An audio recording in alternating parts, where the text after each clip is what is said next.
సీతాయా వచనం శ్రుత్వా మారుతిర్భీమవిక్రమః శిరస్యంజలిమాధాయ వాక్యముత్తరమబ్రవీత్.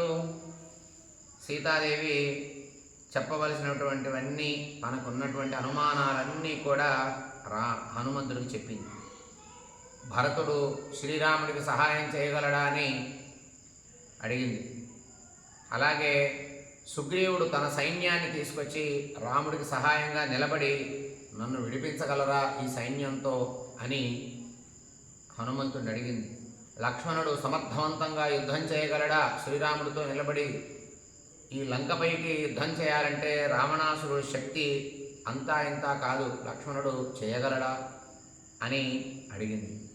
ఆ తర్వాత అసలు నన్ను ఇక్కడి నుండి తీసుకెళ్లేటటువంటి సందర్భం తొందరలో వస్తే బాగుండు, అది నేను చూడగలనా అని హనుమంతుడితో మాట్లాడి అలా ఊరక నిలబడింది. అప్పుడు హనుమంతుడు శిరస్యంజలి మాధాయ వాక్యముత్తరమబ్రవీతు. ఈయన రెండు చేతులు శిరస్సు పైన ఇలా పెట్టి నమస్కరిస్తూ ఆయన మాట్లాడటం మొదలుపెట్టాడు.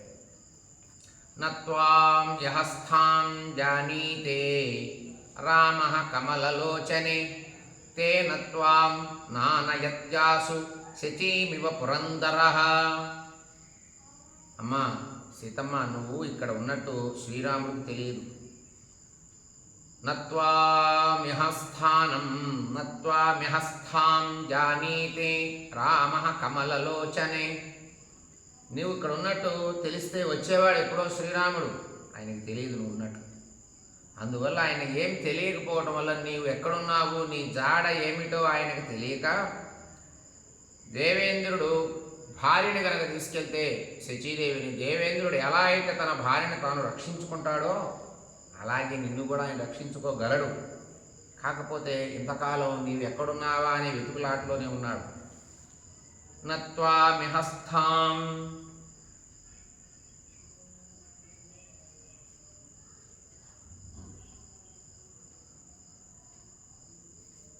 జానీతే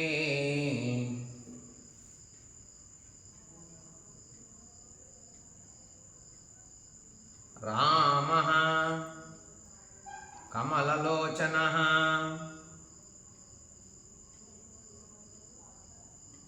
కమలలోచనే తేన త్వాం నానయత్యాసు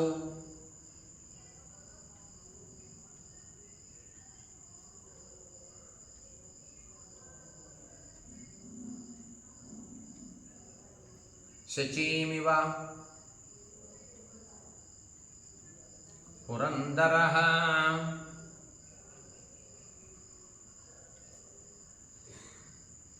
నీవు ఇక్కడున్నావనే విషయం తెలియదు, అసలు ఎక్కడున్నావో తెలియక శ్రీరాముడు వెతుకులాట్లో ఉన్నాడు.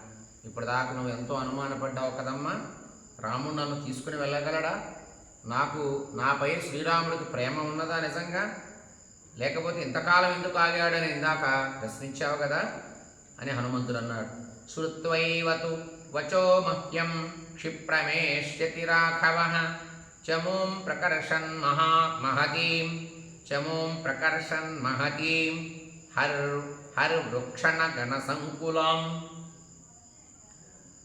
సీతమ్మ, నా మాట వినగానే సీతమ్మ ఇక్కడ ఉన్నది, పలానా చోట ఉన్నది, అశోకవనంలో ఉన్నది, శింసుపా వృక్షం కింద ఉన్నది, లంకలో ఉన్నది, రావణాసురుడి చెరలో ఉన్నది అని రాముడికి తెలియగానే వెంటనే వానరుల్ని, ఎలుగుబంట్లని గుంపులుగా తీసుకొని పెద్ద సైన్యంతో శ్రీరాముడు క్షిప్రం వెంటనే బయలుదేరతాడమ్మా. నీకు తెలియదు, రాముడికి తెలియక ఆగాడు ఇంతకాలం. నువ్వేమనుకుంటున్నావు, మర్చిపోయాడు అనుకుంటున్నావు, ప్రేమ తగ్గిందనుకుంటున్నావు, నేను గుర్తున్నానా అని అడుగుతూ ఉన్నావు.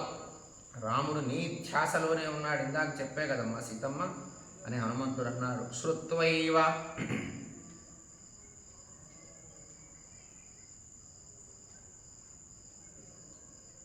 శ్రుత్వైవతు వచో మహ్యం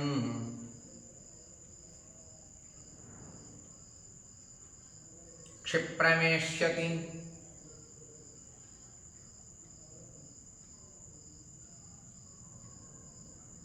రాఘవః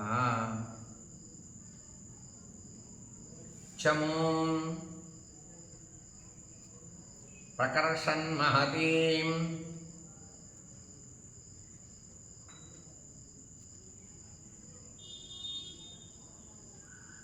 హర్వృక్షగణ సంకులాన్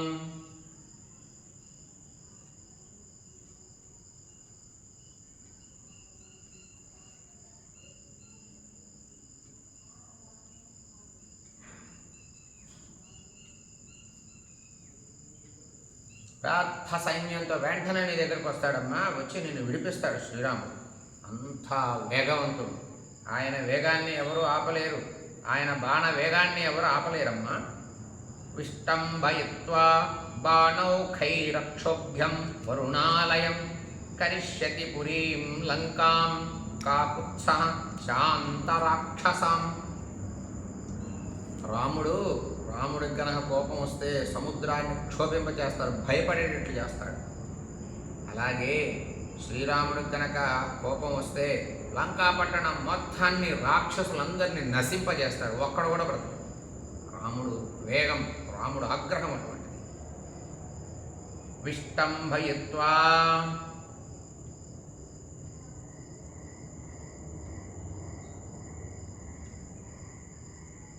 బాణౌఘైరక్షోభ్యం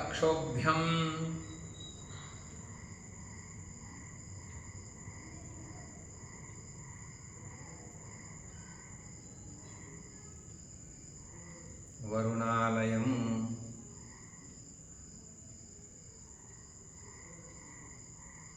కరిష్యతి పురీం లంకాం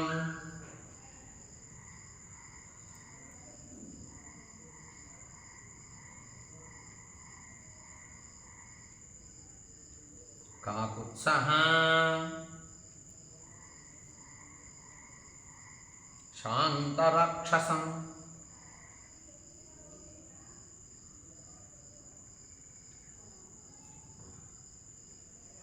శ్రీరాముడు కోపం తీవ్రమైందమ్మా, ఎవ్వరు ఆపలేరు. సముద్రాన్ని క్షోభింపచేస్తాడు, ఇంకా కోపం వస్తే ఎండిపోయేటట్లు చేస్తాడు. అలాగే పర్వతాల్ని పిండి పిండి చేస్తాడు. అటువంటి శక్తి ఆయన నశింపచేసేయగలడు. యత్ర యద్యంతరా మృత్యుర్యది దేవాః సహాసురాః స్థాస్యంతి పథి రామస్య సతానపి వధిష్యతి. ఆ సమయంలో శ్రీరాముడు బాణం వేసేటటువంటి సమయంలో మృత్యుదేవత గనక ఉంటే, లేకపోతే రాక్షసులే ఉంటే, ఆ బాణాలకు ఎదురుగా దేవతలే ఉంటే, శ్రీరాముడికి మార్గంలో ఎవరు అడ్డు నిలబడ్డా సరే వాళ్ళని ఆ శ్రీరామ బాణం చంపుకుంటూ వెళ్ళిపోతుంది. మృత్యుదేవత ఉన్నా చంపుకుంటూ వెళ్ళిపోతుంది, అసురులు రాక్షసులున్నా చంపుకుంటూ వెళ్ళిపోతుంది. అందరి ప్రాణాలు తీసేటటువంటి మృత్యుదేవతను కూడా చంపగలదు, దేవతల్ని వధించగలదు. అటువంటిదమ్మా రామబాణం, నువ్వు సందేహించకు సీతమ్మ. యత్ర యద్యంతరాం మృత్యుర్యది దేవాః సహాసురాః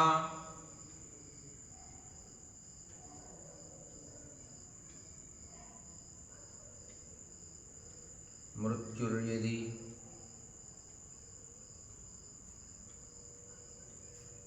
దేవాః సహాసురాః స్థాస్యంతి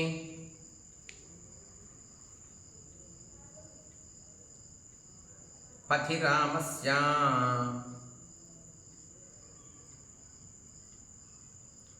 సతానపి వధిష్యతి.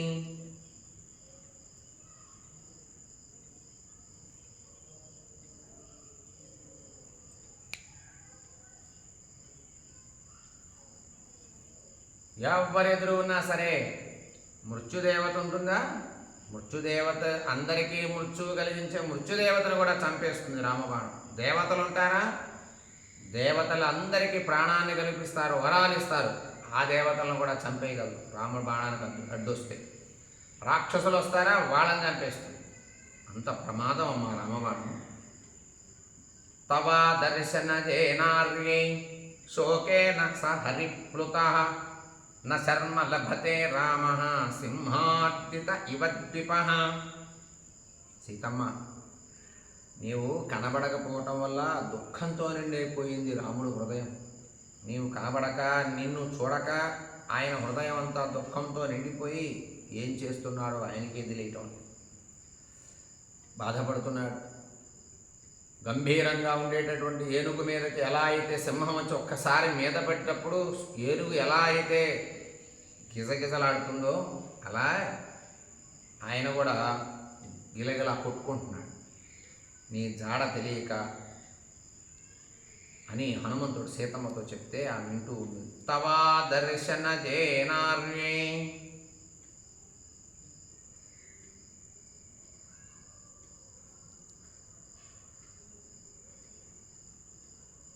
శోకేన సహరి పరిప్లుతః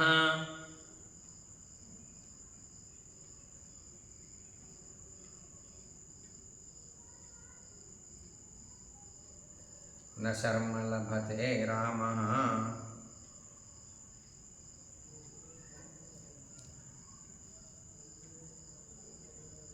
సింహార్చిత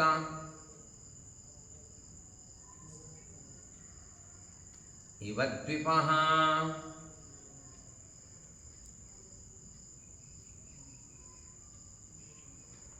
మలయే చ వింధ్యే చ మేరుణా మందరేణ చ దద్దురేణ చ తే దేవి శపే మూలఫలేన చ. సీతమ్మ, నీకు గనక శ్రీరాముడి పైన నమ్మకం లేకపోతే, శ్రీరాముడి పరాక్రమం పైన నీకు గనక అనుమానం గనక కలిగితే నేను చెప్తున్నా, శపే మూలఫలేన చ, నేను ఒక మాట చెప్పమంటావా? మలయే చ మలయేన చ, మలయ పర్వతం పైన శపే ఒట్టేసి చెప్పమంటావా? వింధ్యే చ, వింధ్య పర్వతం పైన ఒట్టేసి చెప్పమంటావా? మేరునా, మేరు పర్వతం పైన ఒట్టేసి చెప్పాలా నీకు? ఎందుకంటే నమ్మకం కలగాలంటే నీకు నమ్మకం కలిగేటట్టుగా రామబాణం పైన, రాముడి వ్యక్తిత్వం పైన నమ్మకం కలగాలంటే నేను వీటి మీద ఒట్టేసి చెప్పగలను. నేను దుర్ధరేణ చ, దుర్ధర పర్వతం పైన ఒట్టేసి చెప్పమంటావా? మూల ఫలేచ, ఇంకా నీకు అర్థమయ్యేటట్టు చెప్పాలంటే నేను భుజించేటటువంటి, వానరులు భుజించేటటువంటి కందమూలాలు, ఫలాలు ఏవైతే ఉంటాయో వాటి మీద కూడా నేను ఒట్టేసి చెప్పగలను. శ్రీరామ పరాక్రమం అటువంటి గొప్పది. నిన్ను తప్పక తీసుకుని వెళ్తాడు ఇక్కడి నుంచి క్షేమంగా. ఈ లంకని మొత్తం ధ్వంసం చేసుకొని నిన్ను తీసుకుని వెళ్ళగలడమ్మా అని హనుమంతుడు సీతమ్మకి చెప్తూ ఉంటే ఆమె వింటూ ఉన్నది. మలయేన చ,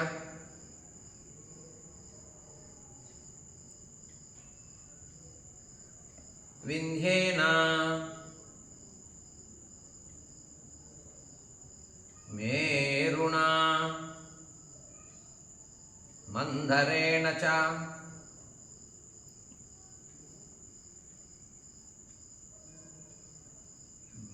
దద్దురేణ చ తే దేవి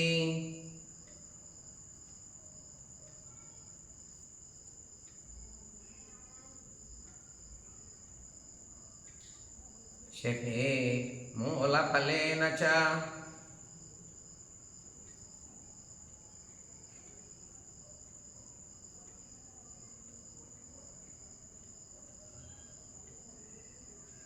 యథా స్వనయనం వల్గు భీమోష్ఠం చారుదర్శనం ముఖం ద్రక్ష్యసి రామస్య పూర్ణచంద్ర ఇవోదితం. నీకు రాముడిపై నమ్మకం కలిగించడం కోసం ఆయన తప్పనిసరిగా, నేను అన్నిటి మీద ఒట్టేసి చెప్తున్నా, శ్రీరాముడు వస్తాడు. మేము తినే ఆహారం పైన, కందమూలాలు, ఫలాలు, మేము ఏమైతే వానరులను స్వీకరిస్తామో వాటిపైన కూడా ఒట్టి వేసి చెప్పగలం. శ్రీరాముడు శక్తి అటువంటిది అని హనుమంతుడు సీతమ్మతో అంటున్నాడు. యథా సునయనం వల్గు,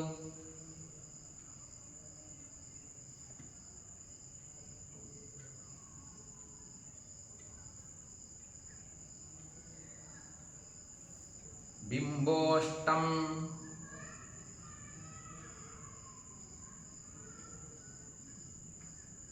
చారుదర్శనం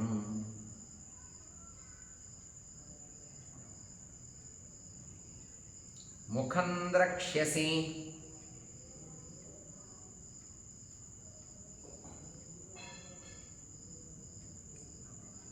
రామస్య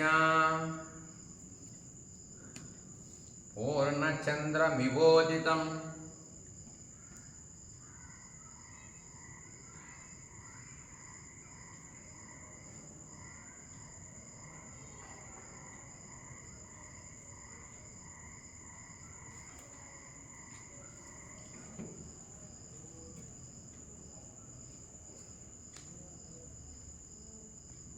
క్షిప్రం ద్రక్ష్యసి వైదేహి రామం ప్రస్రవణే గిరౌ శతక్రతుమివాసీనం నాగరాజస్య మూర్ధని. సీతమ్మ ఐరావతం పైన కూర్చున్న దేవేంద్రుడు వలె శ్రీరాముడు ప్రస్రవణ పర్వతం పైన ఉన్నాడు. శీఘ్రంగా నిన్ను చూస్తాడు, వస్తాడు. క్షిప్రం వెంటనే వస్తాడు. నీవు ఎక్కడున్నావో ఇంతకాలం తెలియక ఆగాడు. క్షిప్రం ద్రక్ష్యసి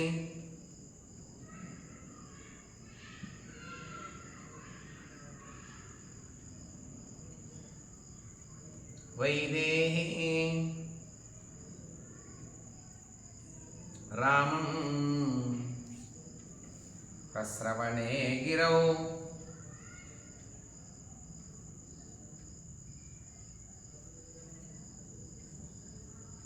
శతక్రతుమివాసీనం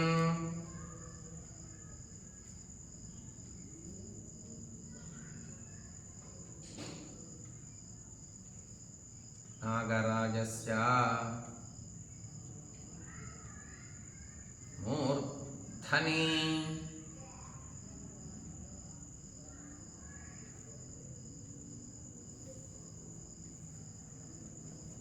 నీవు వెంటనే శ్రీరాముని చూడగలవమ్మా. నిన్ను శ్రీరాముడు శీఘ్రంగా రక్షిస్తాడు. ఇంకా సీతమ్మ నీకు ఒక విషయం చెప్తా విను. నమాంసం రాఘవో భుంక్తే నాపి మధుసేవతే వన్యం సువిహితం నిత్యం భక్తమశ్నాతి పంచమం. సీతమ్మ శ్రీరాముడు ఏ ఆహారము భుజించట్ల, మాంసాహారము భుజించట్లా, సామాన్యమైన ఆహారము భుజించట్లా. మధుసేవతే ఏ మద్య పదార్థాలు ఏవి స్వీకరించట్లా. అలాగే ప్రతిదినం కూడా వానప్రస్థులు ఏవి చేయాలో ఆ పనులు ఏవీ చేయటం లేదు. ఆహారం ఉదయం, మధ్యాహ్నం, సాయంత్రాల్లో తీసుకోవాల్సినవి ఏవీ స్వీకరించట్లా. సరైన కాలాల్లో నిద్రపోవటం లేదు. అట్లా ఉన్నాడు, బాధలో ఉన్నాడు. నిద్ర లేదు, ఆహారం లేదు. నమాంసం రాఘవో భుంక్తే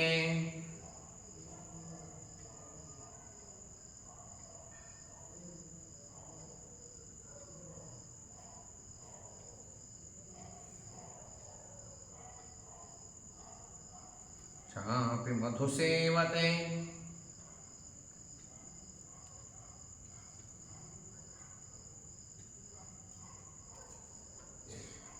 వన్యం సువిహితం నిత్యం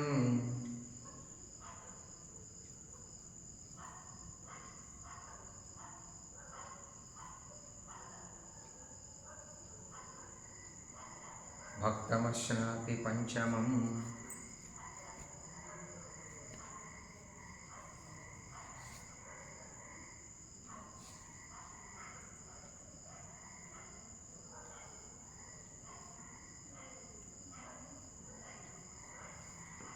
సీతమ్మ ఏ ఆహారము భుజించక, ఏ మద్యము స్వీకరించక, ప్రతిదినం ఉదయం సాయంత్రం వానప్రస్థులు పాటించే నియమాలు మాత్రం తప్పనిసరిగా పాటిస్తున్నాడు. ఏదో పండో ఫలమో అప్పుడప్పుడు కొద్దిగా తీసుకుంటున్నాడు. మేమంతా బ్రతికిలాడగా నైవ దంశాన్న మశకాన్న కీటాన్న సరే నృపాన్. ఇంకా వినమ్మా, శ్రీరాముడు మంచిగా ఉన్నాడా అని ఇందాక అడిగావు. నైవ దంశాన్న మశకాన్న కీటాన్న సరే నృపాన్. ఏదైనా ఆయన ఇలా కూర్చున్నప్పుడు అడవి కదా ఆయన ఉన్నదంతా. పురుగో పుట్రో లేకపోతే ఏ పాము లాంటిదో, ఏ తేలు లాంటిదో, మండ్రగబ్బ లాంటిదో, విషసర్పమో తన శరీరం పైనుంచి ఇలా వెళుతూ ఉంటే కనీసం ఆ స్పర్శతో కూడా వాటిని డా అనటం లేదు. రాఘవోపనయనే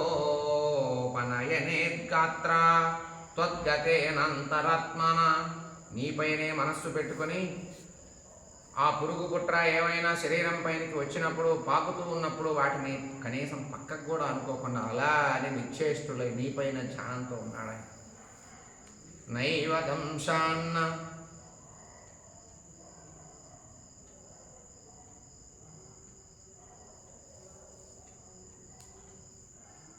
మశకాన్న, కీటాన్న, సరీనృపాన్,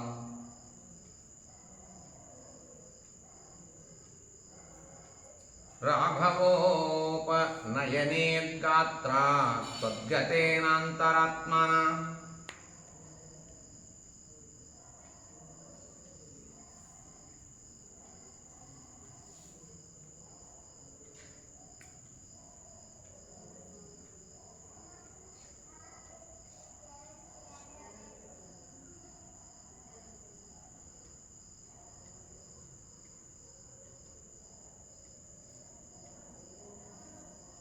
శ్రీరాముడు ఆహారము తీసుకోవట్లేదు. శరీరం పైన ఏ విషసర్పాలు పాకుతూ ఉన్నా, దోమలు పాకుతూ ఉన్నా, ఈగలు పాకుతూ ఉన్నా ఏవి పట్టించుకోకుండా అలా ఉన్నాడమ్మా. నిత్యం ధ్యానపరో రామో నిత్యం శోకపరాయణ, నాణ్యశ్చింతయతే కించిత్ సతు కామవశంగతః. శ్రీరాముడు సీతమ్మ ఎల్లప్పుడూ ఆలోచిస్తూనే ఏదో పరధ్యానంలో ఉంటాడు. దుఃఖాక్రాంతుడై ఉన్నాడు, బాధపడతాడు, కాసేపు ఆలోచనలో ఉంటాడు. పైగా నీవు దూరమై ఉన్నాడు. నీపై ప్రేమతో మన్మధుడు ప్రేరేపించినటువంటి ఆలోచనలతో కావచ్చు, సీత లేదు అనేటటువంటి ప్రేమతో కావచ్చు, నిన్ను దూరమైనటువంటి బాధతో కావచ్చు, ఆలోచనలో పడి అలా దుఃఖిస్తూ ఉన్నాడమ్మా. నిత్యం ధ్యానపరో రామో,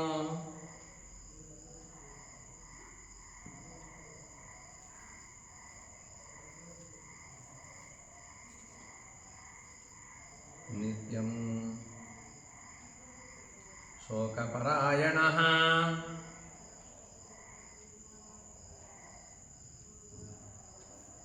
నాణ్యశ్చింతయతే కించిత్ సతు కామవశంగతః.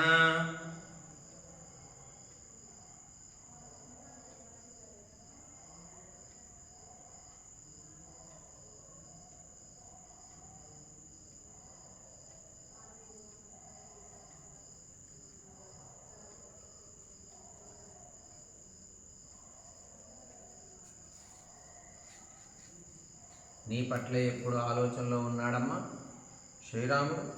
అనిద్రః సతతం రామః సుప్తోపి చ నరోత్తమః, సీతేతి మధురాం వాణీం వ్యాహరయన్ ప్రతిబుధ్యతే.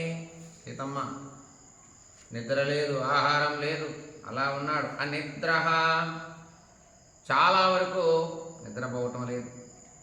సరే ఎప్పుడైనా కాసేపు అలా పడుకున్నాడు. శ్రీరామ పడుకోవయ్యాను కాసేపు అని మేమందరం ఎవరైనా అన్నా సరే కాస్త అలా కొడుకు పెట్టగానే వెంటనే లేస్తున్నాడు. లేచి సీతేతి మధురాం వాణీం, సీత సీత సీత అంటూ మళ్ళీ ఉలిక్కిపడి లేస్తున్నాడు.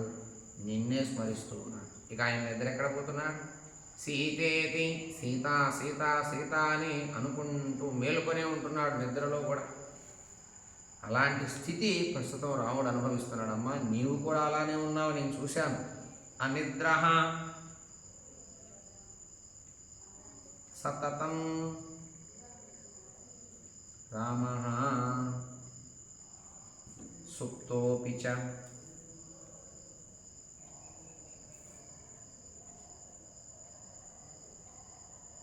నరోత్తమః, సీతేతి మధురాం వాణీం వ్యాహరయన్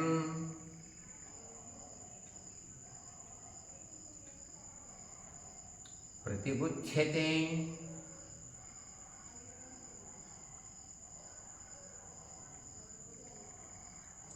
అలా కలత నిద్రతో నిద్ర లేనట్లు ఆయన బాధపడుతూ ఉన్నాడమ్మా. దృష్ట్వా ఫలం వా పుష్పం వా యద్వాన్యత్సు మనోహరం బహుశోహా ప్రియేత్యేవం శ్వసంస్త్వామభిభాషతే. సీతమ్మ, నిద్రను సరిగి లేదు, ఆహారం సరిగి లేదు.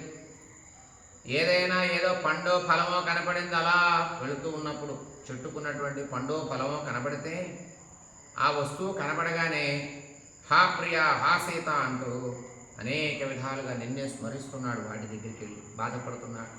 మీ ఇద్దరూ కలిసి ఉన్నప్పుడు వాటితో వాళ్ళు ఆ పండుతోనో ఫలముతోనో ఆడుకున్న విధానమో, లేకపోతే ఆ పండుతోనో ఫలముతోనో మీరు కలిసి నడిచేటటువంటి సమయంలో మీరు మాట్లాడుకున్నవన్నీ గుర్తొచ్చాయో ఏమిటో అలా నిట్టూర్పులు విడుస్తూ బాధపడుతూ ఉన్నాడు. ప్రతిరోజు జరిగేటటువంటి విషయం ఇదంతా. దృష్ట్వా ఫలం పుష్పం వా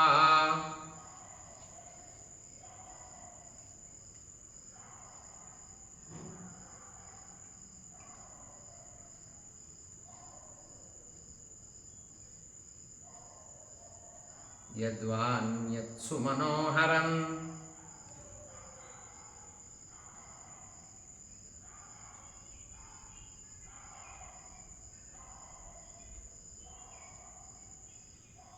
బహుశోహా ప్రియేత్యేవం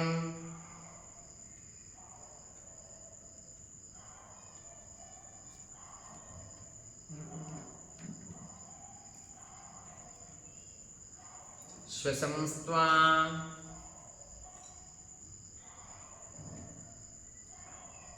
మభిభాషతే.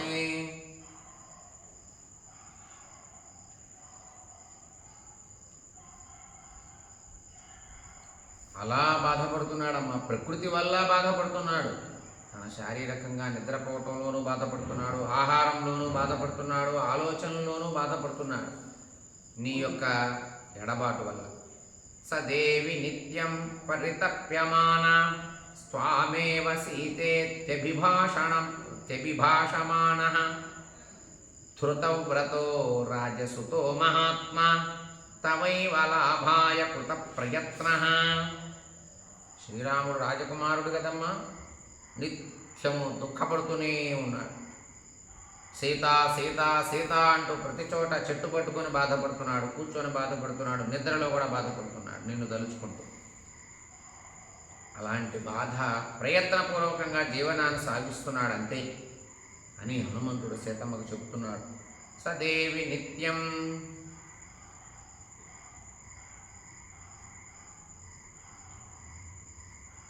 పరితప్యమాన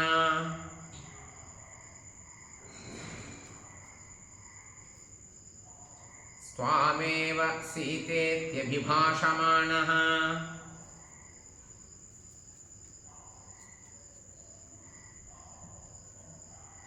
సీతేతి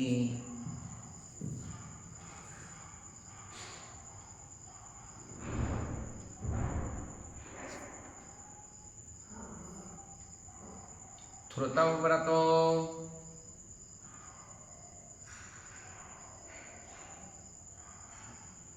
రాజసుతో మహాత్మా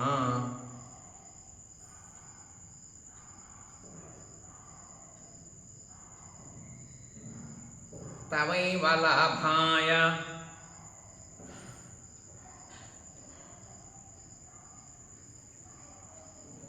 కృత ప్రయత్నః.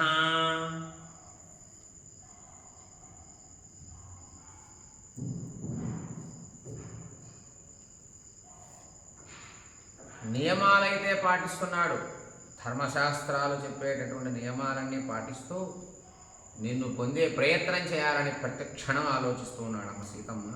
బాధపడుతూ, బాధలో కూడా నియమాలు ఏవి తప్పలేదు. సా రామ సంకీర్తన వీత శోక రామస్య శోకేన సమాన శోక శరన్ముఖే సాంబుదశేష చంద్ర నిశేష వైదేహ సుత బభూవ. శ్రీరాముడికి ఎంత శోకమున్నదో సీతమ్మకు కూడా అంతే శోకమున్నది. శ్రీరాముడికి ఎంత విరహం ఉన్నదో సీతమ్మకు కూడా అంతే విరహం ఉన్నది. చెప్పటానికి వీలు లేదు ఇద్దరి మధ్య తేడా. ఈ శోకం ఏదైతే ఉందో నీవు కూడా అంతే అనుభవిస్తున్నావమ్మా. శ్రీరాముడిని ప్రత్యక్షంగా చూసా పక్క నుండి, నీవు కూడా ఇలానే అనుభవిస్తున్నావు అని శ్రీరాముడి గురించి సీతమ్మకి ఇవన్నీ చెబుతూ ఉండగా సీతమ్మ కొంత ఆనందపడుతూ ఉంది, సంతోషపడుతూ ఉంది. నాకు మంచి రోజులు వచ్చాయని మనస్సులో అనుకుంటూ ఉంది. సా రామ సంకీర్తన.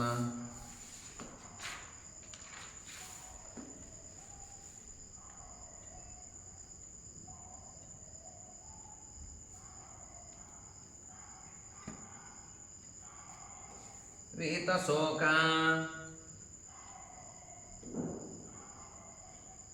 రామస్య శోకేన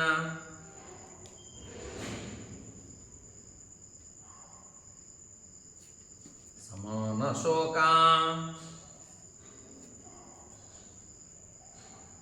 శ్రీరాముడికి ఎంత శోకమున్నదో అంతే సమానమైన శోకం, బాధ, దుఃఖము అన్నీ నీకు కూడా ఉన్నాయి. నేను గమనించాను, ఎక్కడా తేడా లేదు మీ ఇద్దరి మధ్యలో. శరన్ముఖే సాంబుదశేష చంద్ర.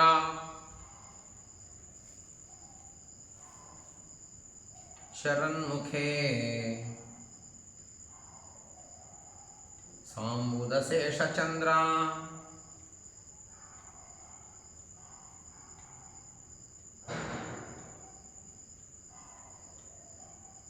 నిషేవ వైదేహ సుతా బభూవ.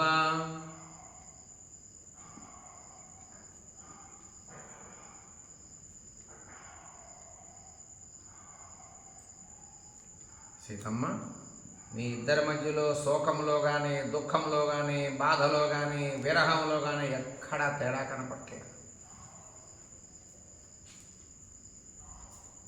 మీ ఇద్దరు కూడా శరత్కాలంలో చంద్రుడు నుండి తొలగిపోయిన మేఘాల వలె ఇద్దరు కూడా బాధలోనే ఉన్నారమ్మా అని హనుమంతుడు సీతమ్మతో చెప్పాడు. ఇత్యార్షే శ్రీమద్ రామాయణే ఆది కావ్యే సుందరకాండే 36 సర్గః సంపూర్ణం.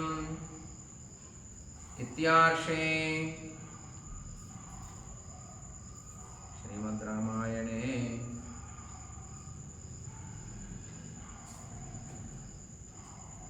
ఆది కావ్యే సుందరకాండే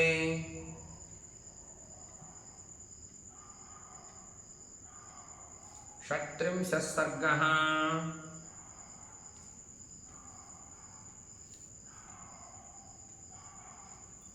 సంపూర్ణం. శ్రీరామార్పణమస్తు.